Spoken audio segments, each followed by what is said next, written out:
right, we are going live on YouTube. Hello, everyone. How are you? Good Monday evening. Thank you for stopping by. Hunting rabbits. Well, maybe we're not. Hold on one second. I got something in my ear here.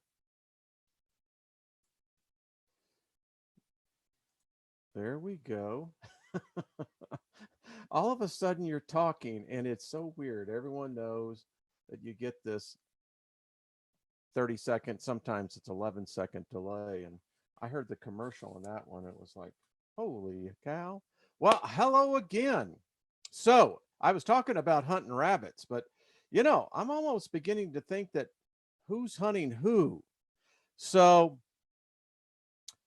after this morning, going through some of the email and some of the e-zines and et cetera, answering other inquiries and looking at other articles, it dawned on me that no matter how you look at this, we are definitely in a rabbit trail.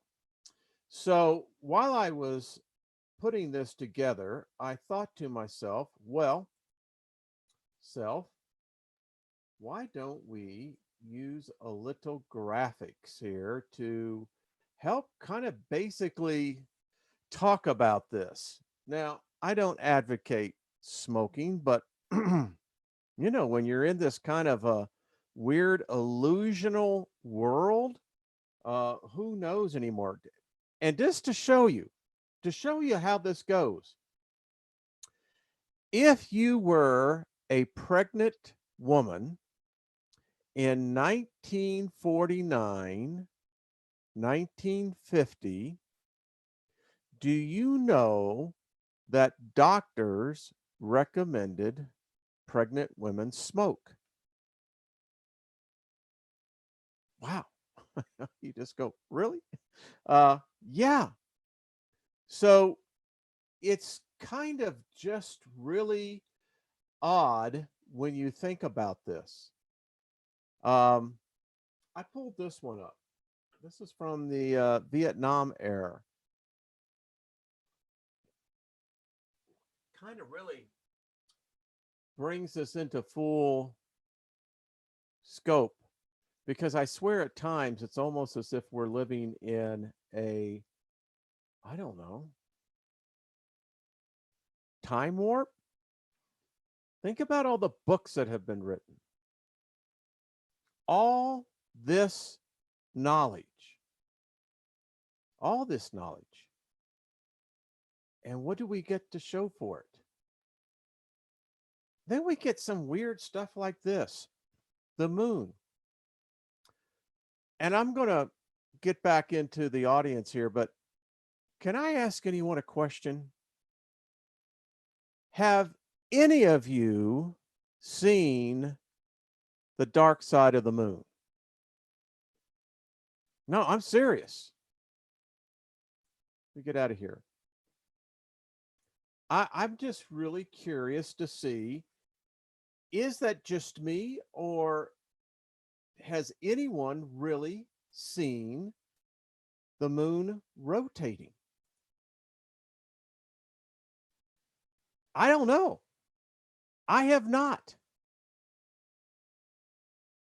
In all of my years, and I'm looking in at the on the chat room right now, I guess no one else has either. So okay, it's not me. Cool. That makes me feel a lot better. Because so pre-notes here is before I went on live. And when we talk about the rabbit hole, everyone immediately, all right, not everyone, let's say majority, or at least everyone in my head thinks of Alice in Wonderland, which was a trippy story no matter how you looked at it. And then I began to think about in my lifetime. I was born in 1955. It was said to have been the golden era of America. We were well underway in the post World War II baby boom, thus baby boomers. Many of you are boomers in here, and there's many of millennials in here. But my point is, when I was born, the space race had just started. The Cold War was beginning. In 1955, Eisenhower was president of the United States, General Eisenhower. We were just advancing into jet engine propulsion, although we realized that the Nazis were very much ahead of us. When I was born, it was 10 years after the end of World War II. And it just kind of puts it into perspective. So we're post 10 years in. Europe in 1955 was still in shambles, as was Japan. Russia was already there, but with Khrushchev coming into the scene, it changed the whole world dynamics. And that's what it was. Oh, the other thing about 1955 was the McCarthy hearings. And that was much of what we're seeing today play out. But back then, it was if you were a communist.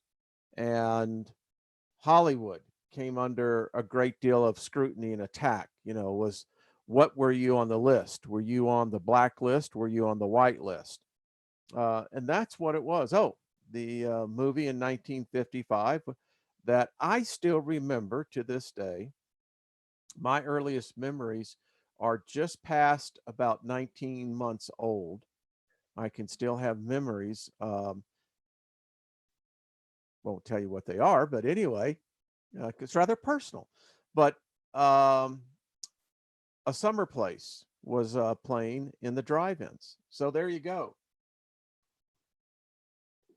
My father was in the Air Force, and he was actually up going to places like the Greenland, the Arctic Circle, installing the NORAD, the North American Defense Radar Network.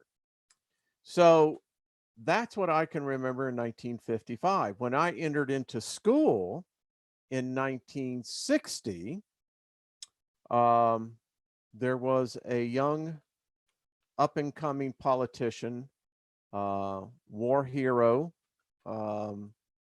named John Fitzgerald Kennedy. And again, country was very, very tense. I can remember sitting with my grandfather when I lived in Santa Clara, watching the Huntley-Brinkley report. That tells you how far I go back. By the way, we had the first color TV on our block. I remember that. My first show I saw in color was Lawrence Welk. And then the next one was Bonanza. Bonanza was every Sunday night. And in my grandfather's house, you watched Bonanza. So now I'm talking about going down the rabbit hole. So where were we in technology? Well, technology, we were losing the space race. The Russians were kicking our butts in that area, and we seem to be lagging behind. It's odd because we now know that the Allied forces, in fact, we had a lot of the scientists from the Germans, had broken the barrier it was not anti-gravity, it was anti-magnetic. But they did, in fact, were doing that. They had technology that was far exceeding anything that was known to be out there. So 1960, this young president stands up before the whole world and says, by the end of the decade, we will put a man on the moon. And the 60s was an era of great change, upheaval. Um, you know, morals were being challenged, laws, or customs, um, attributes, society's so-called norms. And that was because for the first time ever, probably in the postmodern time, they may have had the same type of culture in Rome, may have had the same type of culture in other post societies that where wealth was much more easily obtained. So kids had more influence. I read, if you go back on the video, I mean, on Sunday's program, we talked about in Sumer. 6,000 years ago, they had the same problem. When the youth are more affluent, they have more time, and they tend to get in trouble. Idle hands, right? So, as I seen, this was a decade of change for myself. And sure enough, in 1969, in July, we in fact did put a man on the moon. Now, some people believe that that was not the case, but um, I'm of the camp that yes, we did. Uh, so, in all this time, what we're seeing as great advancements, right? There apparently was a background reality that we weren't seeing.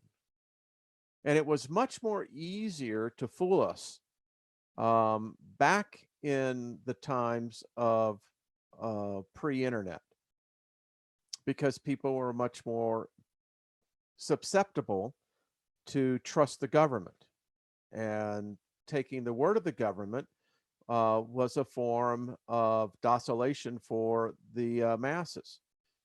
We also know, by the way, that in the 1960s, the CIA, along with the other parts of the military industrial machine, were conducting mass experiments on the US population.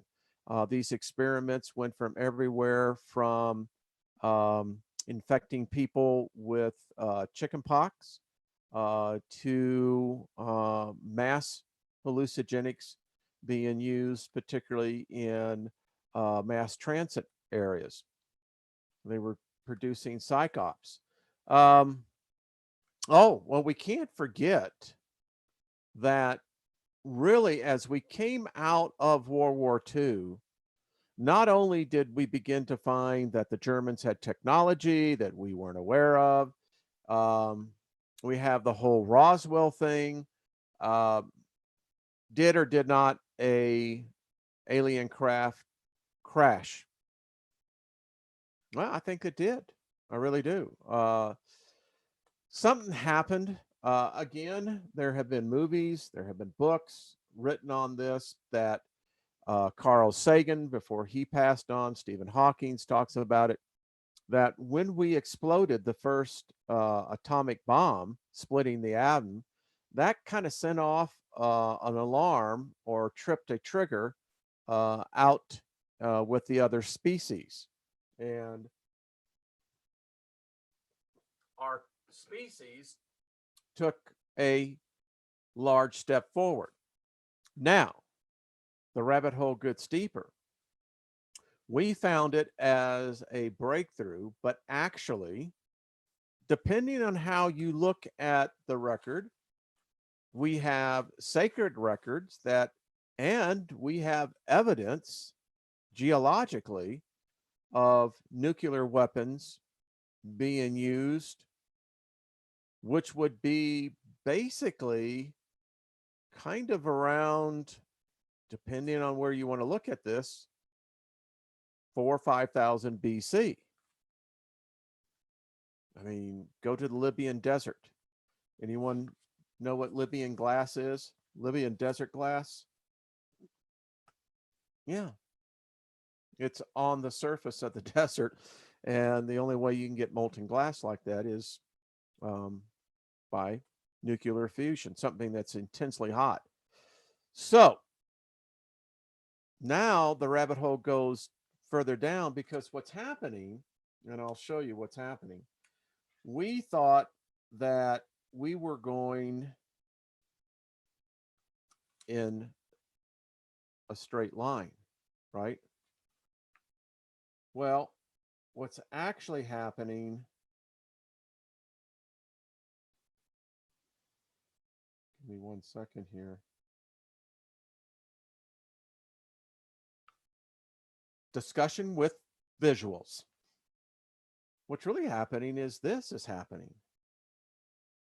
It's no longer linear. Our consciousness is being strained much to probably what we conceived the universe to be.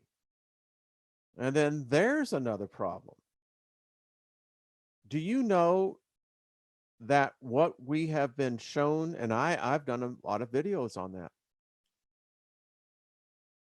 that the pictures that we have, the illustrations, are just that, they're illustrations. We don't have the technology to see out there. No one's gone out there and snapped a Polaroid and sent it back to us. The reality of the situation is, outside of probably where we've sent probes, that we can know is in fact there. We know Pluto is out there, but anything beyond that, it's a guess. And when you think that we only see in a visual acuity of about 3%, that's all we can look out to. All of our machines, it's all we can do. We can only see 3% of it out there. So it's all hypothetical. If you want to get real technical, we could say that even our galaxy, in a sense, we can see the core, but then again, that gets into a challenge, because what we see on terra firma, looking up, is that we're looking through distortions of miles of density of pressures, which we call atmosphere, air. And the Earth is like a huge concave lens. I mean, when you look at the moon, that is supposedly 225,000 miles away. You know, when you begin to think about it, you can get up on the International Space Station, which is still within the Earth's atmosphere. It's not in space. The International Space Station is technically still in the Earth's atmosphere. But even when you get up to there, obviously you've stripped many layers now of distortion effects. And the moon, in fact, looks like something that would look to be far away. Now,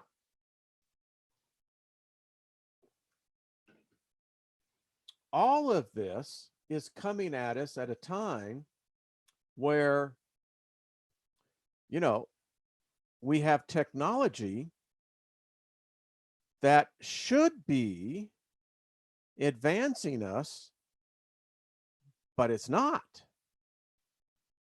But we have great technology, marvelous technology. Our machines are smarter than we are now. But we also have a history, at least this side of a written history, that says that if you really were to look at us from strictly a society structure, we haven't advanced. We haven't. All the evidence says that we have regressed. All right, so keep that in mind. Now let's go to the other extreme. We know that the video I posted today, we know that a comet hit the Earth right around 11,000 BC. We know human beings built monuments at Göbekli Tepe that memorialized this celestial event. There's good evidence as well that there was a second impact, that where the first one brought fire and destruction, of which we saw in the geological record here in North America. And if you haven't seen that video, you really should. It's a mind blower. The second comet hit near Australia, Indonesia, was apparently one that let loose the waters of what we call the fountains of the deep. Now, there is a theory out there with geologists that says that there is a great sea far greater than the one that's on the surface underneath us. So now we've got a gap of 6,500 years of no written record. Now, what happened into that time period? Is this where the myths and legends were? Were the Sumerians really the first ones who really, that we've discovered, had a written language? Because we got a gap here. And we apparently have amnesia. You want to get a good book, great read, Robert Seffer's Species with Amnesia. Something happened. Even with the Sumerians, they didn't seem to question what was before them. They just accepted it as it was. So now that we're digging further back, the rabbit hole gets deeper, because we should be seeing, from a paleontology point of view, we should be seeing a regression of our species. Now, if you take the evolutionary point, and you have to take the evolutionary point, I don't care what anyone says. Now, am I saying we originated from an ape? Well, I'll put it this way. No one has explained the RH factor. It's monkey blood, any way you look at it. And if you look at from Homo erectus to Homo sapien, there have been species adjustments to our species. Now, the question is, we seem to have a direct opposite of that. If you read, for instance, Graham Hancock's book, Magicians of the Gods, recommend it. Go and get it. It's a good book. Now we seem to have a parallel opposite, because now it's very obvious that we're finding, particularly over in the region of Turkey, that whole area over there, Armenia, that place over there, of a culture and a civilization we still don't know anything about. Which then says, well, as much as we're excited Imwa, about the Sumerian record, it would lead one to conclude that if we're finding their rock monuments that were purposely buried, by the way, they knew that this comet was coming in. They watched it come in. They knew it was coming in. They had time to prepare. Now, I don't know what prepare means, because that's about as far as the archaeologists have barely gotten. Now, the linguists are in there, but again, we're dealing something that's nearly 12,000 years older than anything that we have thought. Now, I made an error when I said about the written record. I was wrong in the fact that, what about the cave drawings in France? In fact, give me a second and I will actually pull those up for us. And let's take a look at that. It's because drawing, I would think, pull this up, folks. Okay. Yeah, I'm piloting this boat, so just order another Diet Coke. Don't you dare. All right. So these drawings date back to nearly 35,000 years ago.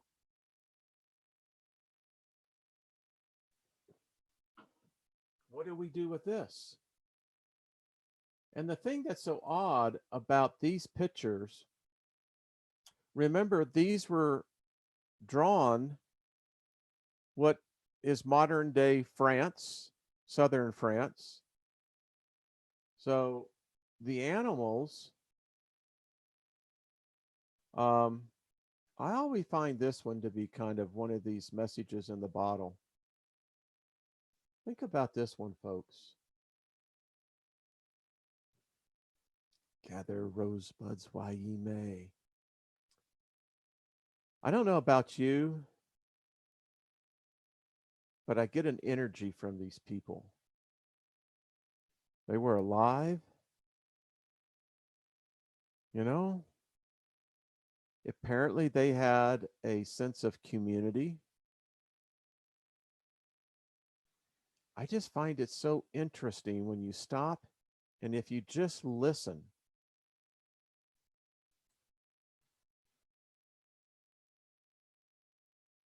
They could express themselves in pictures. How many would agree that that would be a language? Pictographs, hierographs, right?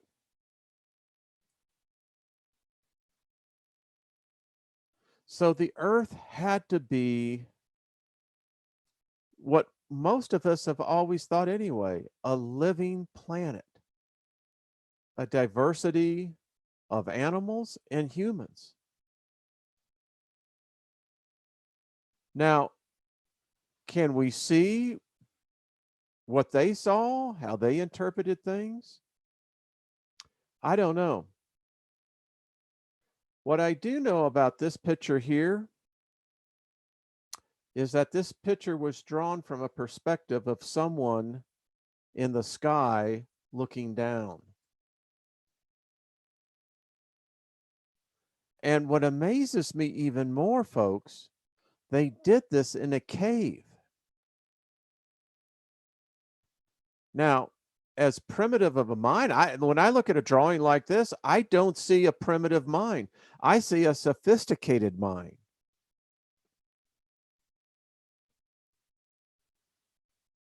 Now, this has had a lot of controversy on this, is that it is said that, well, it depicts a different type of species. Let me see what we got here, folks.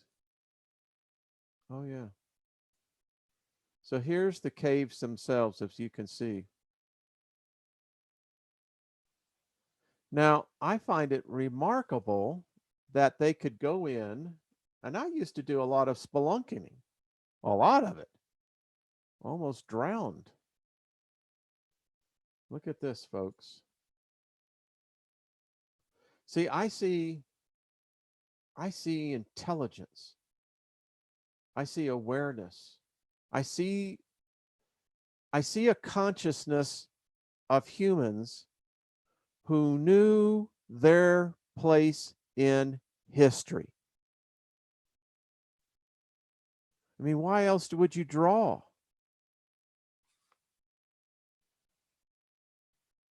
I don't know how that's going in the chat room, but I think you're beginning to see where I'm coming from. This rabbit hole is just freaking weird.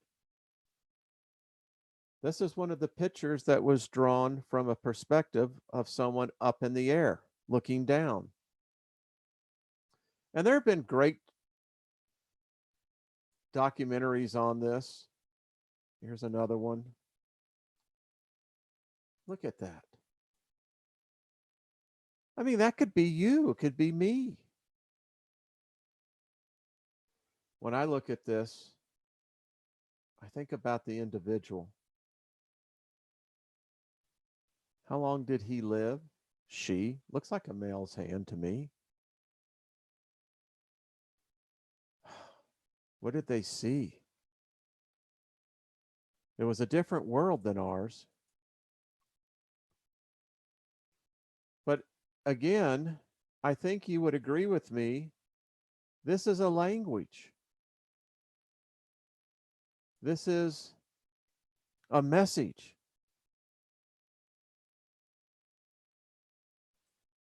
And that tells me then we have a story yet older.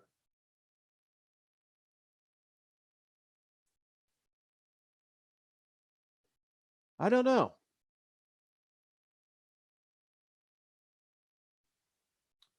Another one of these strange ones that they actually could do. So we know that the anatomy of our species hasn't really altered all that much. But when I look at these, and like I said, they date back to about 35,000 BC. I mean, looks as any good of drawing that I've ever seen. How about you? What do you think?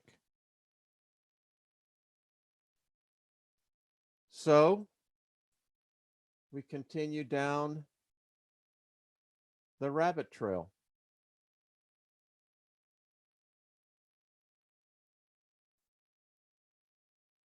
Gets weird, doesn't it?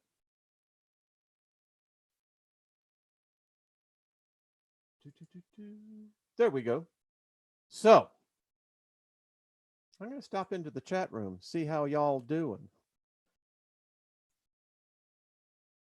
Wow, hundreds. Well, there you go.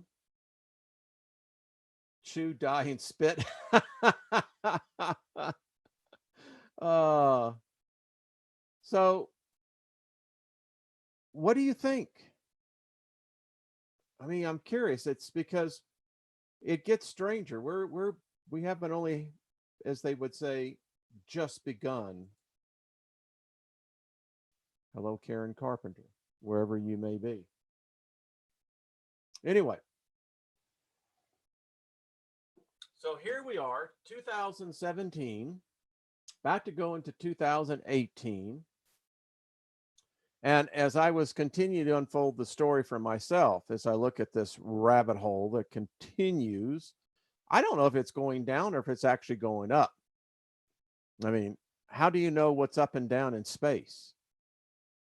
I've often figured about that one. You know, how do you do that? So here we are. And I can tell you this. Every year, everybody wants to know, what does the seer see coming in 2018? And it's very odd because we never go back at the end of the year and then let's say, well, how did the predictions come? I don't think I wouldn't want to make a prediction as about what the events are coming in next year, because I got to tell you what, this freaking year sucked. I'm just telling you, it just sucked. And it sucks for a lot of people that I know out there. It has just been a really weird year. And as we talk about the rabbit hole, so I've got another little presentation. I wanted to finish out, if we could. So the lunar wave. How many of you heard that? Did you hear what happened to a guy by the name, had a YouTube channel called Crow777, I think? Yeah. Apparently they didn't like that video that was shot back in 2012. And when I looked at this, I couldn't really see anything that I thought was anything of a particular error. By the way, I still like to know how many of you've seen The Dark Side of the Moon? Now, I've listened to it and been there many times, but so because here's an eclipse, I mean, the normal, passage of what we see in the lunar cycle. Now, watch. This is that lunar wave. Now, I don't know why someone would get shut down, but YouTube cited this particular video. So I'm not rightly sure what's really going on.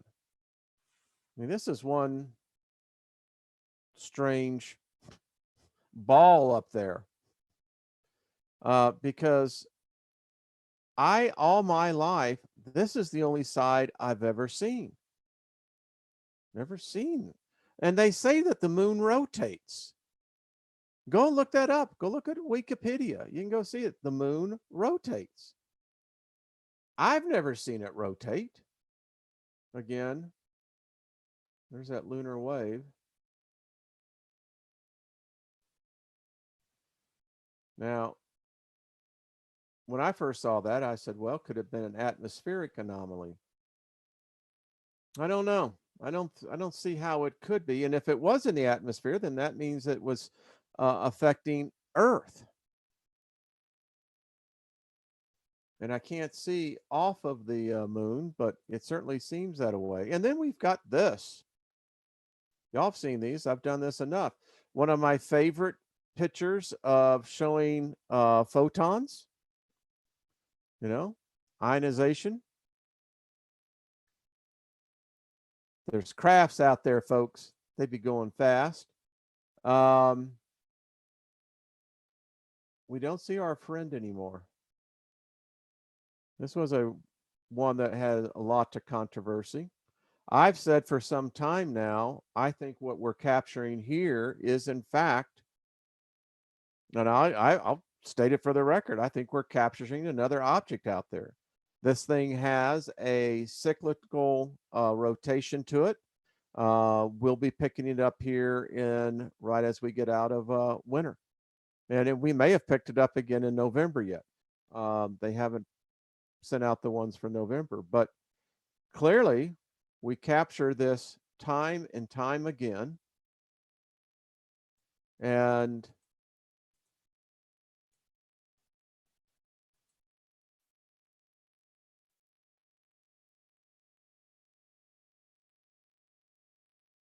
so here's where I just thought this one was interesting, folks. Let me get back. So now the camera apparently is turned on its side because we couldn't, the way the camera is positioned, it shouldn't get this kind of a shot. But there is the core of our galaxy. And in that galaxy is the Sagittarius dwarf galaxy. But again, I think I'm going the wrong way.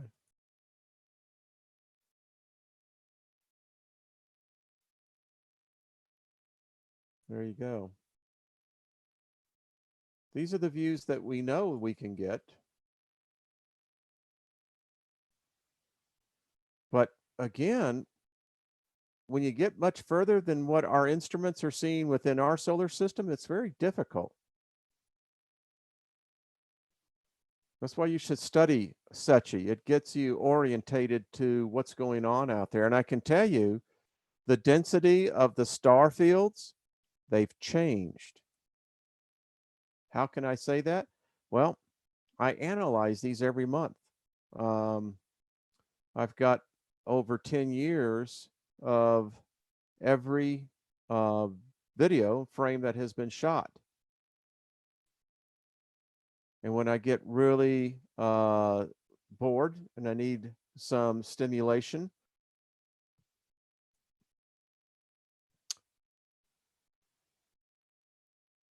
what did I catch there? Well, it's very odd. We catch vortexes all the time. And you could actually see the little ball on that one. Let's go back. There, you rascal.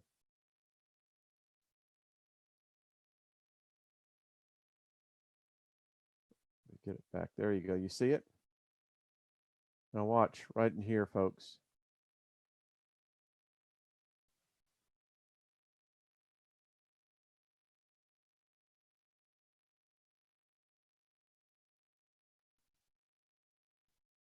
So we see a lot of strange things out there.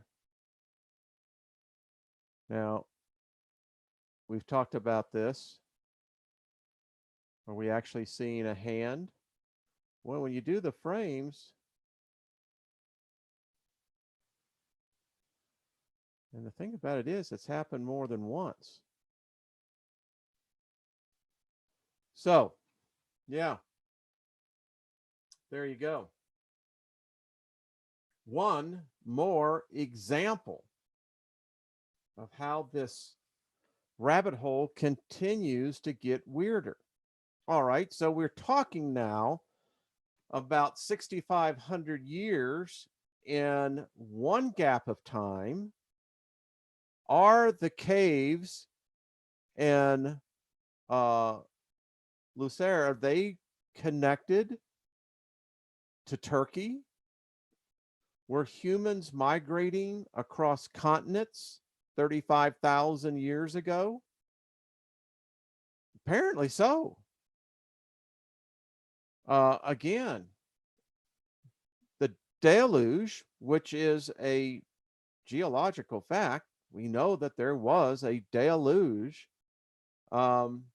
Obviously, that pretty much buried much of this. I think our instruments will continue to get better.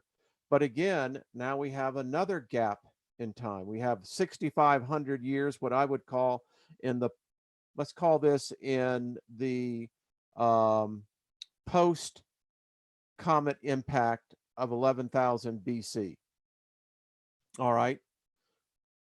Maybe we will start digging up as they find it. And in what I just read here in archaeology digest was that they've now taken scans. These monuments are massive and they appear to be all connected. Now, if that is in fact the case, now we've got another Puma that is another problem. What happened to these people? Where did they go? Then we talk about different type of species that have been in. How many of you are familiar with the Nephilim? Not from the biblical perspective, but from an archaeological perspective. Yeah, the Genesis 6 covers this, but you know, when you get into the books that where you have the guys that are digging, finding the skeletons. I had a client for many years, the Smithsonian, knew Bob Decker. He was the assistant curator, and they were a great client. I got to see a lot of stuff that the public didn't see. So there are things that we're not made aware of. So again, here we are. Did giants rule the planet at one time? Well, think about this. We have the story on the Genesis side of the equation. We've got the Egyptian record that clearly shows the first dynasty, those weren't humans. We have stories, South America, many Patagonia was legend to be the land of the giants. So, what happened? If there was a species of a giants, then it made it into the religious folklore. And when you can begin to track it amongst many of the legends within the religions, then there's some validity to it. And then when you begin to find the skeletons, they say that if you look at, for instance, many of these plateaus, the one in Wyoming, the Devil's Plateau, down in Australia, apparently there was a world that existed where things were huge. Not only was it the animal, but it was the fauna, plant life. Everything seemed to be gargantuan. Why? How was that? How could the planet support that? Well, the theory, one theory says that the great oceans were in fact subterranean. And there were basically the continents. You know, when you think about, now I just drew a blank on that. I'll think of it here in a second. Of the continents that were here at one time is one larger cluster with great seas in between them. Well, that would make sense. You think about it. So obviously the atmosphere would have had to have been different. There would have had to have been other issues. Now that leads to where you have the theory of the electric universe, where what we're seeing right now in our solar system is in fact an anomaly. That our solar system was for the longest time very active. The planets, Saturn, much closer. It is said that when Venus came in as a comet planet and got caught up into the loop, kicked Mars' butt, stripped its atmosphere and the populations that were there. So are we just seeing an anomaly right now where we come into this thing thinking that this is somehow normal, that this is the way it's always been? We can't say it's the way it's always been. The record isn't that long, particularly on a cosmological scale. So getting back to the giants, were we in a region of space, different part of space, space that has different elements to it? I'm of the camp that believes that we've moved into a different region of space because we're constantly moving.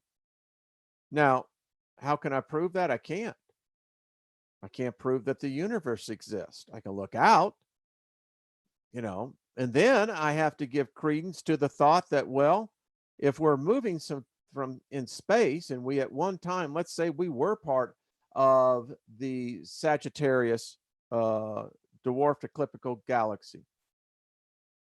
Well, why do the stars stay the same? If you take just for stellar drift, those stars shouldn't be where they were 4,000 years ago. Or maybe they are drifting. again, our records don't go back that far. But the rabbit hole just continues just to expand, doesn't it? So, yeah. Someone said that when they listened to me, they said that it's like, they said that they need sometimes a stiff belt of coffee and then something on. On point, Wayne. Um, all right. You see, folks, I'm just talking. Listen, I kind of figured that we're all in a one big room. I don't know who's making the coffee, but they may want to get another pot ready. But so let's continue. Might as well, since we're out this far. I mean, I've been talking for 50 minutes. Can talk for another 50 minutes. Won't do that to you. All right. So now let's switch complete gears. I know we never finished about the giants. All we do know is that they were here. Um, different apocrypha, if you read accordingly, different legends. But all legends have a foundation of authenticity. It's just a fact. Somewhere along the way, someone said, hey, check out that big dude. Some of the stories I heard about Patagonia folks, pretty interesting. The Spaniards, it is legend, ran into them. Now, they were red hair, apparently had hairy bodies. And then so I'm immediately thinking, where are we talking Bigfoot here? And speaking of Bigfoot, real or not real? I don't know. So, I mean, what are we in? I liked it back in the days where, I'm beginning to say, in the 70s, we didn't have cell phones, as y'all know. And somehow or another, we survived. Did quite well. Had a lot of great bands.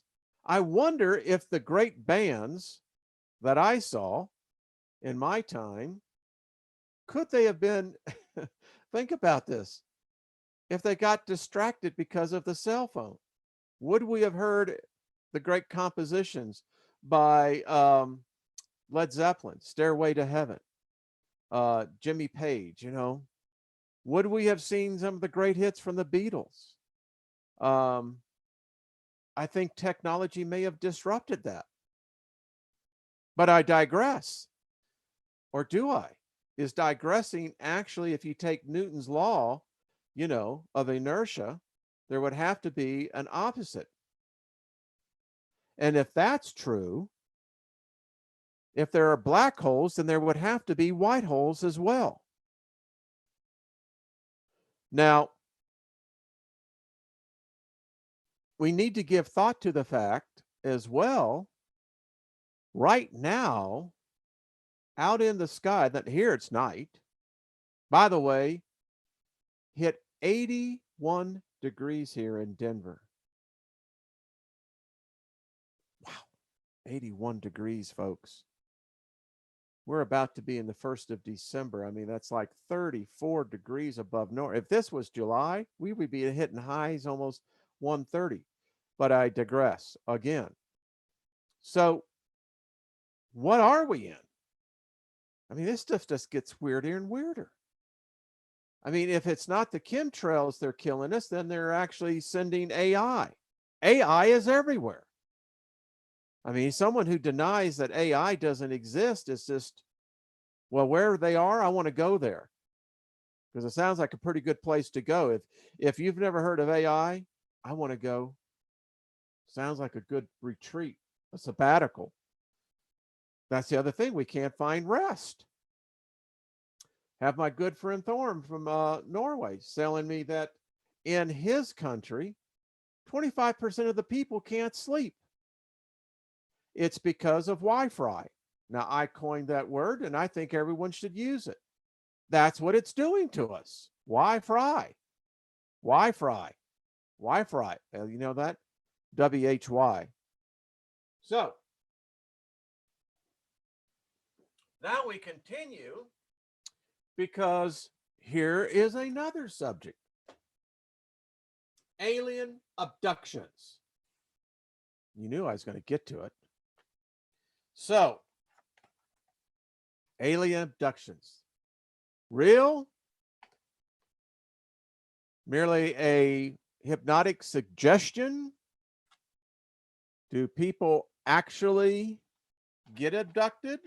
Are these movies that come out about the stories of real events true or false? I mean, do these things actually happen? Why would they want to abduct us anyway? I mean, the implication of that just says, well, those creation chambers. You know, some of you got it. I had one dear subscriber who wrote me and said, look that up. Creation chambers. That just bothers me. I mean, that's one of those cognitive dissonance moments for me. A creation chamber. What the freak? Because now, winding the hour down, let me talk about another subject, and that is the subject of death. Because we got to think about that, because it's the eventuality of us all. So give me 1 second. I want to pull up the PowerPoint that I did some time ago. I'm back. So let's talk about death for a second. Because no matter how you look at this rabbit hole is either going to end up, no matter where you come out, the top, the bottom, or the sides, no one escapes. So, you know, I did this video and what is death? You know, I got into the thing. We know what the brain does. Now we know that the brain can stay alive up to 22 minutes in some cases.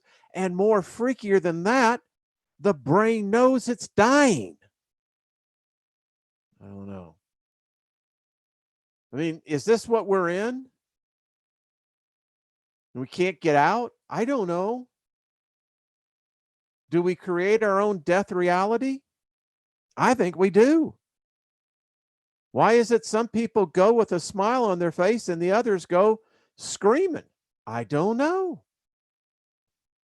Well, we got into the whole thing of what death is defined. I think we pretty much all know that what death is. It ain't living. Top 3 regrets after death. Now, no one caught this when I did this, but the thing is how do they know this? Who did they talk to? George Smith, you know, he's in his casket. Can you see this? They're walking by going, George, what do you regret the most? George ain't saying nothing. You'll never feel this. At least you shouldn't. So, again, I just got to say thank God for When Harry Met Sally. That's all I got to tell you. So, you know, I went through this whole thing about what death is, and boy, we got into the deep subject about it, and we go, okay, we looked at the great philosophers through time. Everyone comes to the same conclusion. You're going to die. So, what is our purpose in all this? I don't know. I think that probably we want to look at it as a joyful event.